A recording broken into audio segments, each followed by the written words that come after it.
সব সময় আল্লাহর কাছে এই দোয়াটা যেন আমরা করি, আল্লাহ কিয়ামতের দিন তুমি আমার হিসাব নিও না,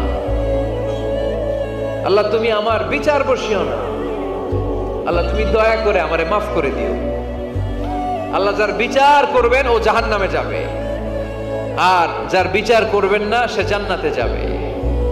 আল্লাহ যদি বিচার করে আর পাই টু পাই হিসাব নেয়, নামাজ পড়লি না কেন, রোজা রাখলি না কেন, মিথ্যা বললি কেন, খাদ্যে ভেজাল দিলি কেন, মাছে ফরমালিন দিলি কেন, যৌতুক খাইলি কেন, ঘুষ খাইলি কেন, উল্টাপাল্টা করলি কেন, জিনা করলি কেন, একটার পর একটা প্রশ্ন বানে যদি সেই ভয়ঙ্কর দিনে আল্লাহ আমাদেরকে জর্জরিত করে, আমাদের কোনো উত্তর আছে?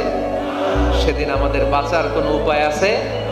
তাই আমরা সবাই আল্লাহর কাছে দোয়া করবো, আল্লাহ কোনো বিচার টিচার মানি না, কোনো বিচার করতে পারবো না, দয়া করবা। কথা কয় না?